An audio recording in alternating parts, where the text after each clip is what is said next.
temos um grupo de WhatsApp em casa que faz parte só os moradores ali da nossa casa, que direto dá problema. E dá direto por questão de acentuação. Tem gente, de pontuação, na verdade. Tem gente que faz parte do nosso grupo ali em casa que não gosta de usar pontuação. Por exemplo, ponto de interrogação. Não usa. Você tem que adivinhar. Daí a gente tem uma cachorrinha lá, daí escreve: a Jade comeu. Você fala, pô, legal, bacana, que bom, comeu. Na verdade é uma pergunta.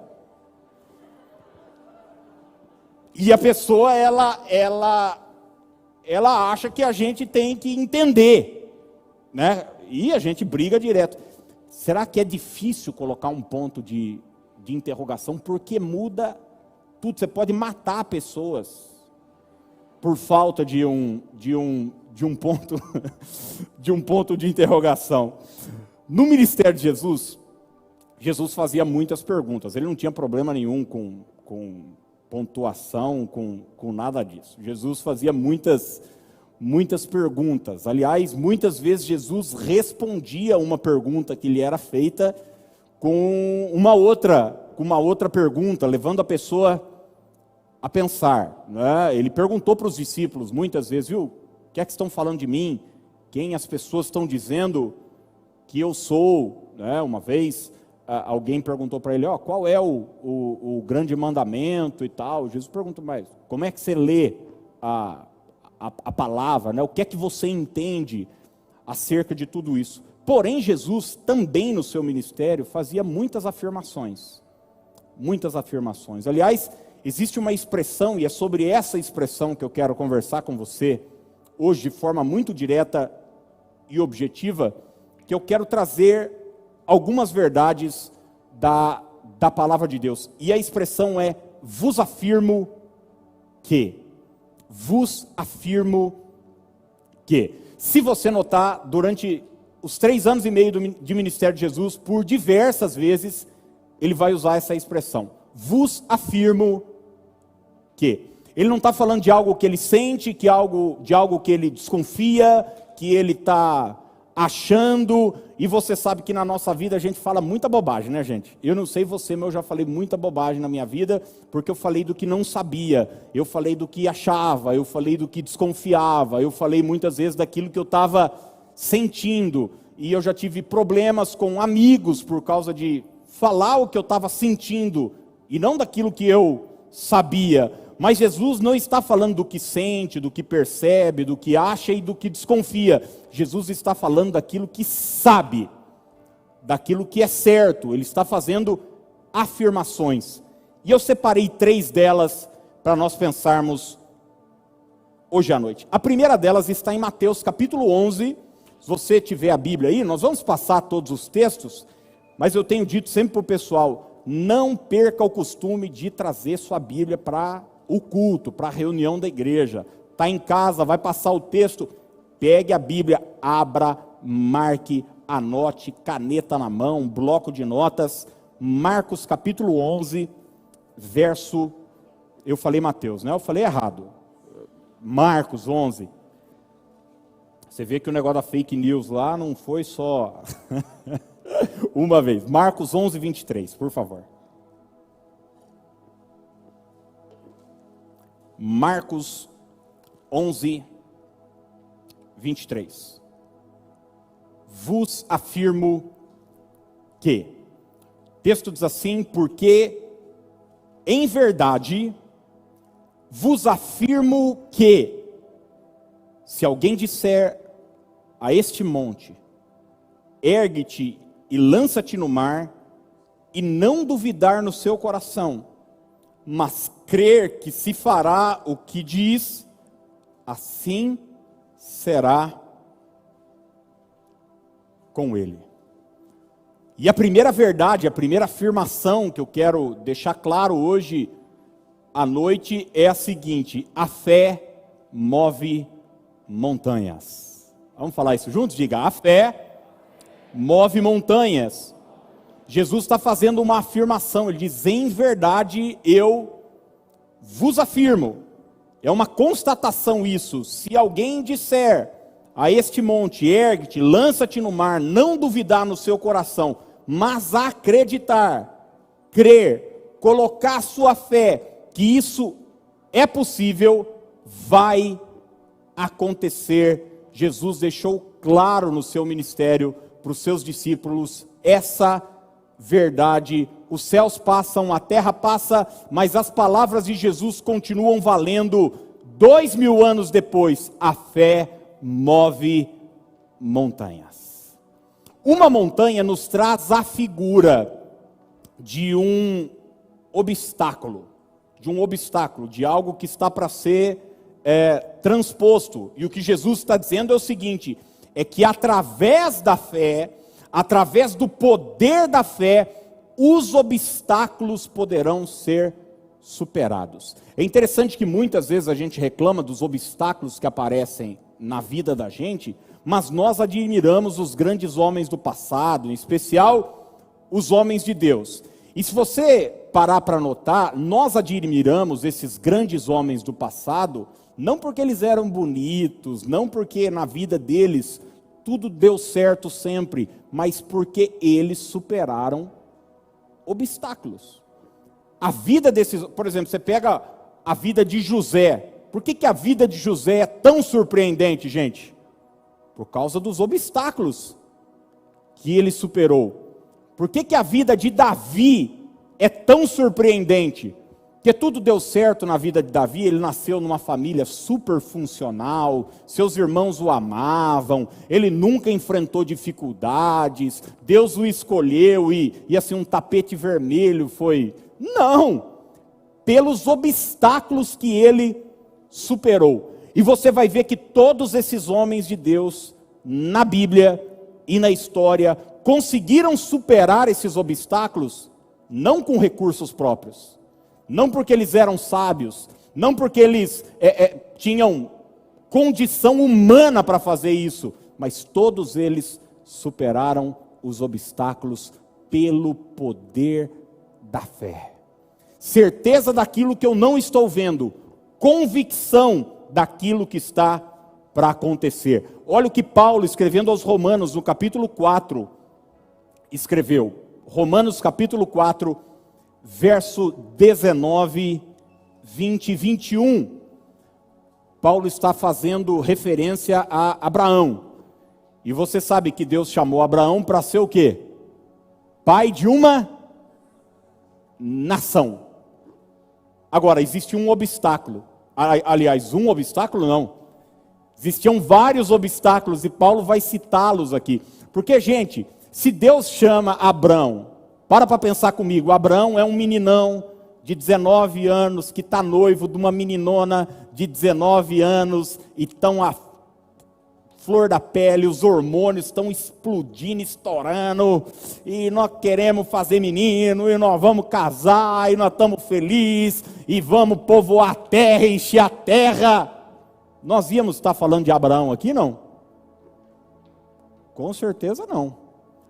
O que fez Abraão se tornar Abraão? Os obstáculos que ele superou, as montanhas que foram movidas através da fé. É por isso que ele é conhecido como o pai da fé. Olha só, verso 19. E sem enfraquecer na fé, embora levasse em conta o seu próprio corpo amortecido. Deixa eu abrir um parênteses aqui antes da gente continuar. Fé não é negar a realidade. Vamos repetir isso juntos? Diga assim: fé não é negar a realidade. Fé não é você dizer o seguinte: isso aqui não é um livro, eu não estou com dor de cabeça, isso aqui não é um copo d'água, na minha vida está tudo certo. Não, fé não é essa poliana gospel. Eu me lembro quando eu me converti, a gente estava vindo daquele momento da igreja, da confissão positiva, que trouxe muita coisa boa, mas trouxe alguns exageros. Se você reclamasse para alguém, dissesse o seguinte: nossa, eu estou com dor de cabeça, seu pastor falava assim: você não tem fé não? Sangue de Jesus tem poder, está amarrado. Por quê? Porque a ideia equivocada era essa, era que fé é você negar a realidade. Não. A fé é você assume a realidade, mas acredita que Deus é poderoso para transformá-la. Deus é poderoso para mudá-la. Então, você vê, Abraão, ele não deixou de levar em conta o seu próprio corpo amortecido. E eu não vou entrar aqui no que significa um corpo amortecido. Você já deve desconfiar o que é isso. Nós estamos falando de um senhor aqui com quase 100 anos de idade, num tempo onde não tinha Viagra, caracu com ovo de pata e paçoquinha, não tinha nada não. Era ou milagre, não tinha jeito, gente. Sendo já de 100 anos, corpo amortecido, idade avançada, olha as montanhas que ele precisa superar.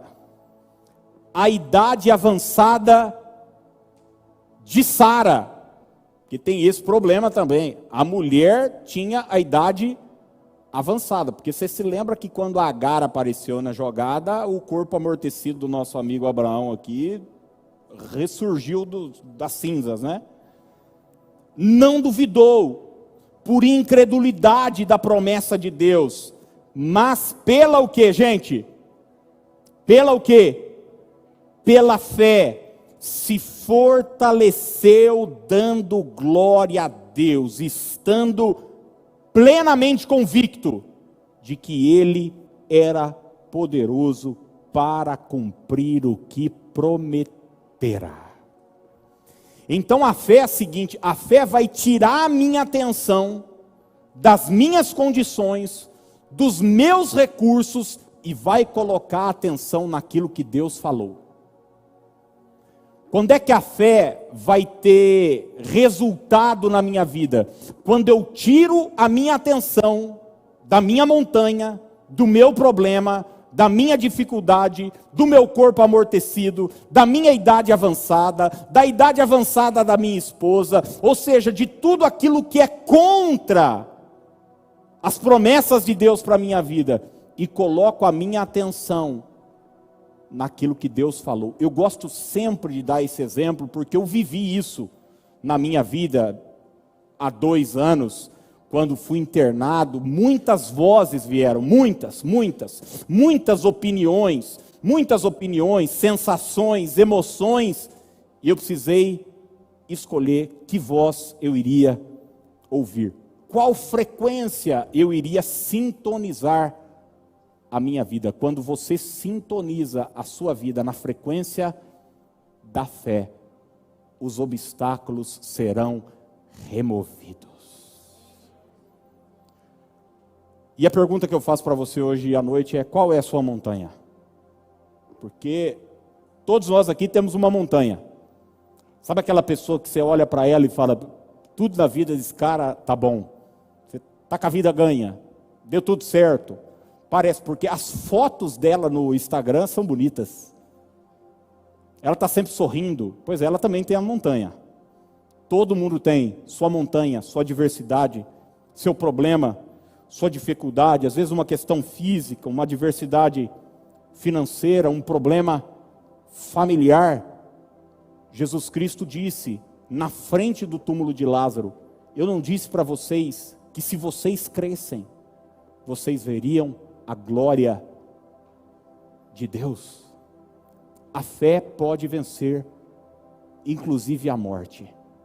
Jesus uma vez foi buscado por um pai de família que estava com um filho endemoniado, a situação era grave, o demônio desde a infância pegava um menino, lançava no fogo, na água, o menino era mudo, não falava, era uma possessão terrível espiritual.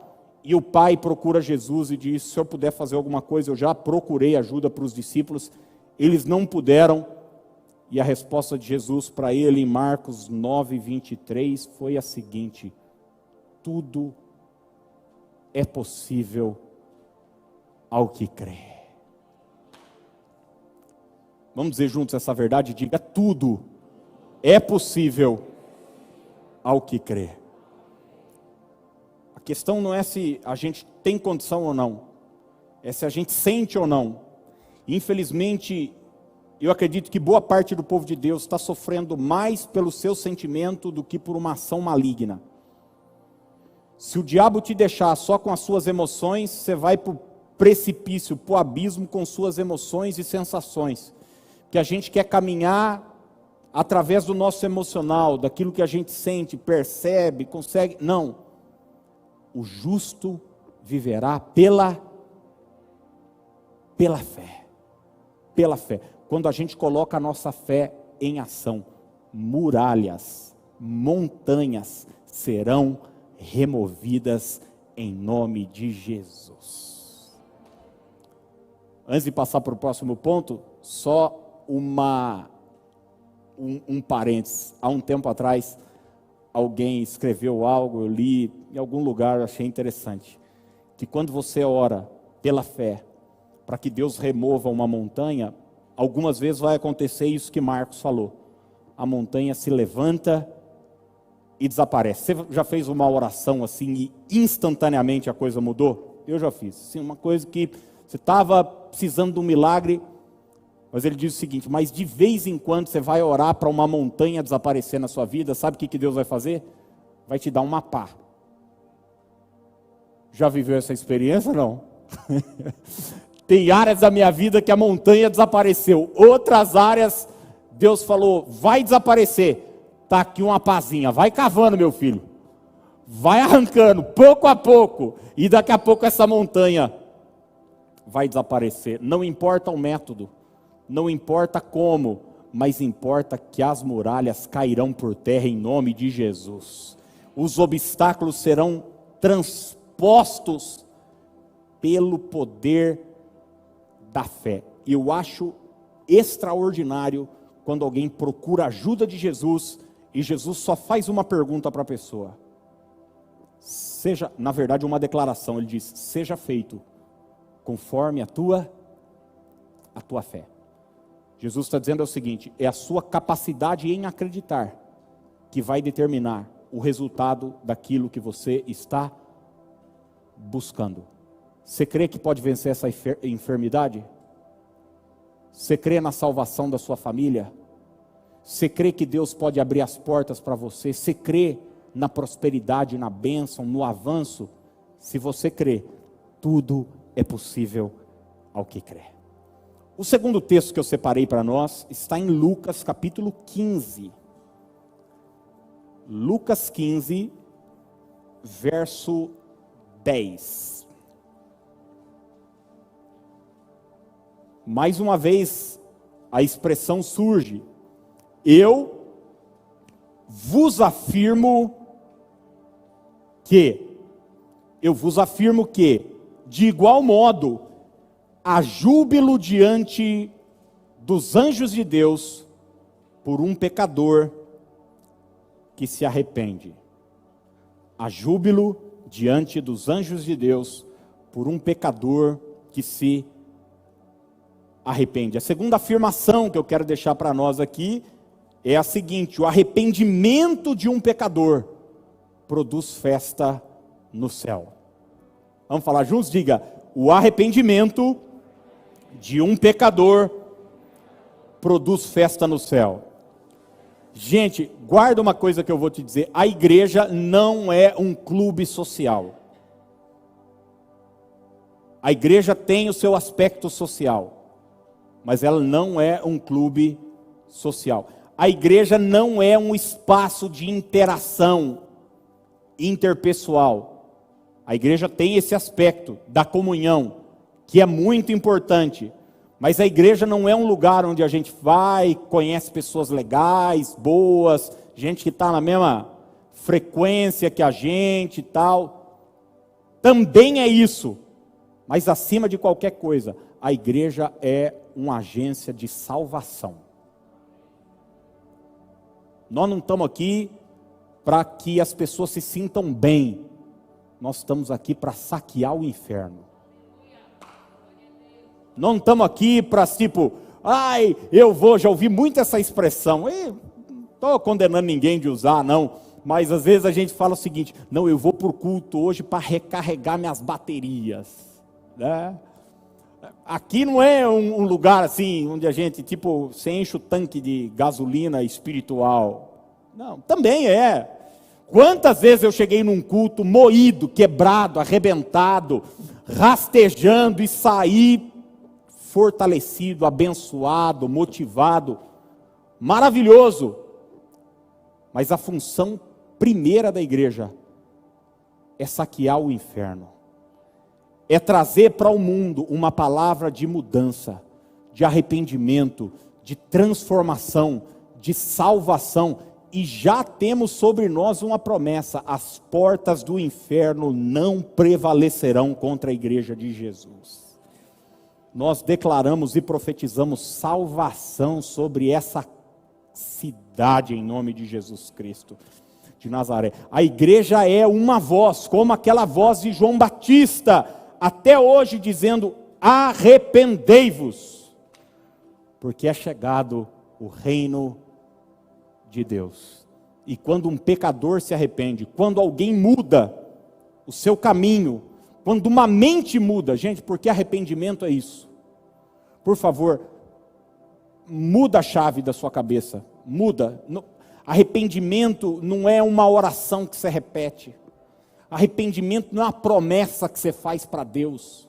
Arrependimento não é um choro no altar. Arrependimento é quando sua mente muda. Arrependimento é quando você pensava de um jeito e passa a pensar de outro jeito. Você vinha para a igreja e tal, e balançava a cabeça, mas continuava com a mesma mente. Não, Paulo diz o seguinte, que a transformação que a gente precisa passa pela mudança do nosso entendimento. É por isso que Romanos ele diz: transformai-vos pela renovação do vosso entendimento. A igreja é uma agência para transformação de vidas. E quando vidas mudam, a Bíblia diz que existe festa no céu. Que coisa maravilhosa. Eu não sei você, mas se não fosse Jesus na minha vida, se não fosse a palavra de Deus na minha vida, na minha mente, mudando meus valores, mudando minha cultura, mudando aquilo que foi me ensinado desde sempre, eu tenho até medo de pensar onde eu estaria hoje. Mas um dia eu me encontrei com o Senhor. Minha mente foi mudada, minha vida foi mudada. Houve festa no céu. Hoje nós somos agentes de esperança, para que aquilo que aconteceu conosco possa acontecer também com nossos vizinhos, com nossa casa, com nossa família, com o mundo. Jesus diz: ide por todo o mundo e pregai o evangelho a toda criatura. Hoje, ao pregar a palavra aqui, se sua mente mudar, se você se arrepender de algum mau caminho, estava indo numa direção, pode acreditar, vai haver festa no céu. Eu comentava com a Dani essa semana: Dani, o que nós estamos fazendo, e quando eu digo nós, não estava falando eu e ela, estava falando nós como igreja. Não tem dinheiro no mundo que pague, não tem preço. Essa semana, e eu disse isso porque eu vi uma foto no Facebook, apareceu para mim a foto de uma família que eu pastoreei há muitos anos. E eu me lembrei que eu fui chamado um dia assim, urgente, para ir na casa deles. E eles estavam vivendo um momento assim, onde se a mulher chegasse para mim e dissesse: não, pastor, nós vamos separar, não dá, eu iria entender completamente, porque ela tinha todas as razões para acabar, todas as razões humanas para interromper. Mas eu me lembro de conversar com ela, conversar com o marido estava arrependido, tinha feito e não era traição, gente, era pior do que traição, era uma coisa horrível. Conversando, orando junto, acompanhando, e eu vi uma foto da família toda, os filhos, agora com 17, 18 anos, na época eu me lembro, tudo pequenininho na casa, enquanto eu estava lá visitando eles, no meio de um vendaval, no meio de um redemoinho, e eu vi a foto, 15 anos depois, de toda aquela família reunida. Aquilo me trouxe uma alegria no coração, falei para Dani, o que nós fazemos não tem preço. Salvar uma família, salvar uma casa, ser uma agência de transformação na vida de pessoas. Por que você acha que o diabo ataca tanto a igreja, gente? Porque o diabo quer o caos no mundo. A igreja só quer fazer o bem, estender a mão, estender a mão. Então, quando um pecador se arrepende, existe festa no céu. Essa semana apareceu para mim também uma lembrança do Facebook, e eu tinha postado há alguns anos, de alguém daqui da igreja, até me perdoe que eu não lembro quem é, mas que me mandou um WhatsApp numa segunda-feira, dizendo: pastor, levei um visitante ontem no culto, e ele já tinha comprado remédio para se suicidar, veneno, e ele foi no culto ontem, e Deus falou com ele, e ele está outra pessoa hoje, e me mandou uma mensagem me agradecendo pela bênção. Quando a palavra é pregada, quando uma mente é mudada, quando existe arrependimento, mudança de mente, o céu fica em festa. Lucas capítulo 15, Jesus vai contar 3 parábolas. As 3 parábolas que Jesus vai contar é sobre mudança. É sobre algo que estava perdido e que foi achado. A parábola da ovelha perdida, a parábola da dracma perdida e a parábola do filho que se perdeu, o filho pródigo. Você se lembra? Um pastor tinha 100 ovelhas e uma ovelha se desgarrou. Uma mulher tinha 10 dracmas, moedas, uma dracma se perdeu e depois ela achou aquela dracma. E um pai tinha 2 filhos, um filho foi embora. Você conhece o texto. O interessante é que as 3 parábolas terminam, sabe como? Com festa, com alegria. Olha o que Lucas 15, 6 diz. A primeira falando sobre a ovelha perdida. Indo para casa, reúne os amigos e vizinhos, dizendo: alegrai-vos comigo, porque achei a minha ovelha perdida. Aquele pastor que estava triste, perdeu a sua ovelha, agora termina em festa. Lucas 15, 9 agora. E tendo-a achado, reúne as amigas e vizinhas, dizendo: alegrai-vos comigo, porque achei a dracma que eu tinha perdido. Termina em alegria também. E finalmente Lucas 15, 23 e 24, trazei também e matai o novilho cevado, comamos e regozijemo-nos, porque este meu filho estava morto e reviveu, estava perdido e foi achado, e começaram a regozijar-se. Que coisa boa! É óbvio que nós não estamos falando aqui de ovelha e nem de moeda, nós estamos falando de pessoas. Quando um pecador se arrepende, existe festa no céu. Infelizmente a religião recebe o arrependido, muitas vezes o aprisionando pela culpa.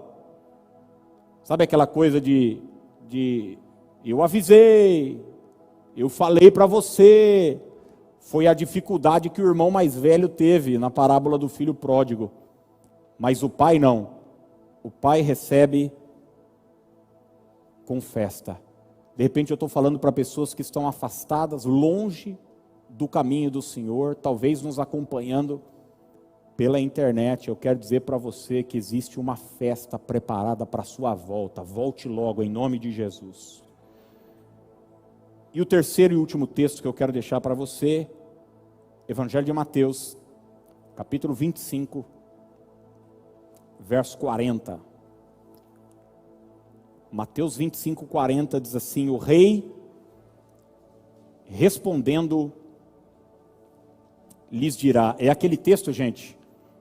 Tive fome e me deste de comer, tive sede e me deste de beber. É aquele texto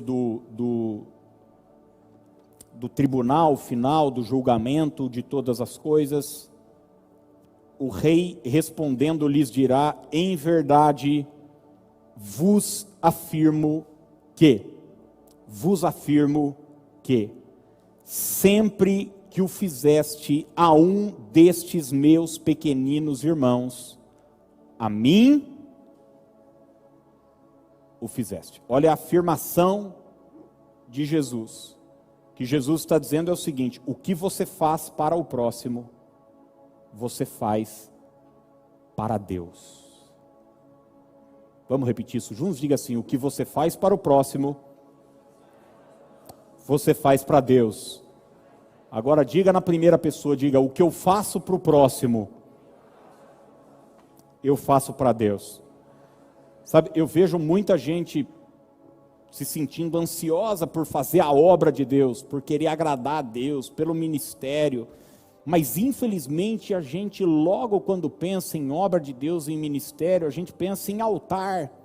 A gente pensa em tocar, em pregar, em fazer alguma coisa, em ensinar numa sala de aula. Mas ministério é muito mais do que isso, está muito para além disso. Você quer agradar a Deus? Faça o bem ao seu próximo. Você quer agradar o coração de um pai? Você quer me deixar feliz? Faça alguma coisa para um filho meu. Não é assim com a gente? Não é? Quando a gente faz algo para o nosso próximo, nós precisamos entender que nós estamos fazendo para Deus. Jesus está dizendo o seguinte: quando você visitar uma pessoa, você me visitou. Quando você der roupa para alguém, é como se você tivesse me vestido. Quando você alimentar alguém, você estará me alimentando. Qualquer coisa que você fizer para alguém, para um próximo, para um irmão, para alguém da sua família, para um vizinho, para alguém que está perto de você, pode acreditar, você estará fazendo para Deus. É isso que Jesus está nos afirmando. Eu vou te alertar para algo importante. O versículo mais conhecido da Bíblia, pelo menos todos nós cristãos, é João 3,16, que começa dizendo: porque Deus amou o quê? Ao mundo. Esse mundo não é o sistema mundano que a gente deve virar as costas para ele. Esse mundo está falando do cosmos. Deus amou a humanidade, Deus amou todas as pessoas, e Jesus foi enviado para resgatar aquilo que a queda, Adão e o pecado trouxe de dano para a humanidade. Então, a Bíblia vai dizer que Deus amou ao mundo, de tal maneira. Mas é interessante que Deus nunca nos pediu para amar o mundo todo. Mas Ele nos ordenou o quê? Ame o seu próximo. Deus nunca vai te cobrar amor para as crianças da África, da Índia, do Nepal. Você não tem esse peso de amar a humanidade, mas você tem a responsabilidade de amar o seu próximo. Sabe por quê, gente? Porque é fácil amar a humanidade. Tem gente que ama a humanidade, mas odeia o ser humano. Já viu gente assim? Não. Ela ama as crianças da África, mas ela vai num restaurante e tem uma criança na mesa do lado fazendo barulho. Ela diz o seguinte: tem pai que não... As crianças da África não fazem barulho não, né? É tudo tranquilinha. Mas tem uma bênção: as crianças da África, sabe onde estão? Na África, bem longe de mim, tem um oceano de distância. E Jesus não mandou você amar quem está lá do outro lado do oceano. Jesus mandou você amar quem está próximo. Porque amar quem está longe é moleza, hein? Eu vejo às vezes, né, as pessoas falam: nossa, que coração é esse, não? Eu me lembro uma vez a igreja, isso tem muitos anos, eu nem estava aqui, a igreja mandou um grupo missionário para um lugar, povo ribeirinho. E chegou lá, gente, é aquele quiprocó de fora do eixo aqui de São Paulo, todo mundo aqui no Brasil vive meio mais ou menos, né? Então, eu lembro dos testemunhos do pessoal, chorando porque via as crianças, os índiozinhos, doidinhos, que vivia lá nas redes, morando e tal, nos rios, nadando, no Amazonas, no não sei o que e tal. Que vontade de trazer. Teve uma lá que queria adotar um menininho, um indinho, ribeirinho. Tá sofrendo lá, tá no menino, pensa num menino feliz, mas ela queria trazer ele para cá. O que é mais interessante, senhores e senhoras, é que a mesma igreja precisava de professor para o departamento infantil, mas não conseguia. Por quê? Porque é maravilhoso amar os ribeirinhos, que estão a 3.000 quilômetros de distância. Mas amar a criança aqui, ó, que essa aqui dá trabalho, viu? Essa aqui vomita, faz cocô e eu preciso trocar. Essa aqui faz barulho, essa aqui desrespeita, às vezes quer bater no amiguinho, arranca o giz. Jesus nos mandou amar o próximo. Tem gente querendo pregar na Índia, na Europa, no leste europeu, na África, mas não prega para a própria família. Você não olha na cara do seu vizinho de apartamento. Tem gente que ama a humanidade, mas não conversa com a sogra, com o cunhado, com gente da sua própria família. Então, se a gente cai numa coisa dela, a gente se torna um cínico. Você entende o que eu estou dizendo ou não? A gente se torna um falso, um mentiroso. Faça o bem para quem está próximo, para quem está do teu lado, para quem está ao seu alcance de fazer. E entenda que quando você fizer o bem para alguém, você estará fazendo o bem para Deus. Qualquer coisa que você fizer, até para alguém da sua família, viu? A questão não é se merece ou não, a questão não se trata disso. Mas Jesus diz o seguinte: quando você fizer qualquer coisa para um destes pequeninos, você estará fazendo para mim. Hebreus 13, 1 e 2. Ficou meio silêncio, né, nessa parte, né? Não sei porquê. De vez em quando a gente precisa de uma chacoalhada. Precisa não, gente? Que é gostoso, né? Eu não estou falando para você não, estou falando para mim também. É tão maravilhoso e tal. As pessoas e tal, a humanidade e tal. A mãe terra. A mãe... Isso é papo furado. Hebreus 13, 1 e 2. Seja constante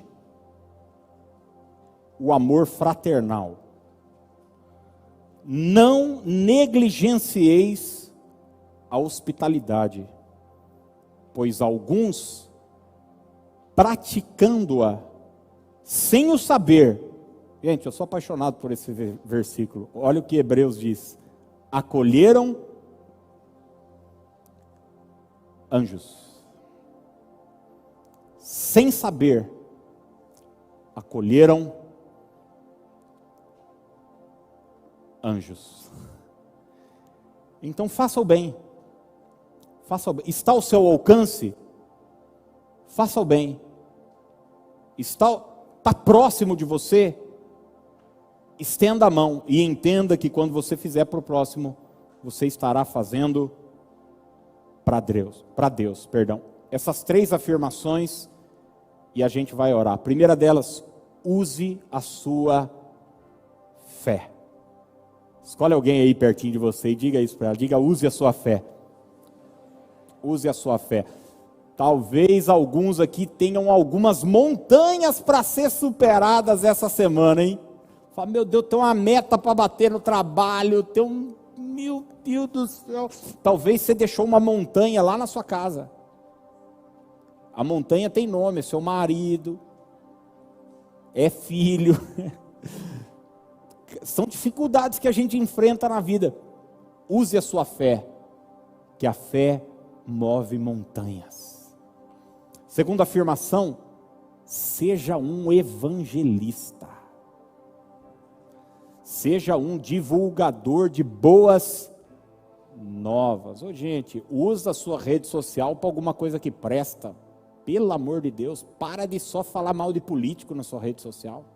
Ou bem. Pode falar também. A rede social é sua, você fala o que você quiser. Não sei nem porque eu estou falando isso aqui.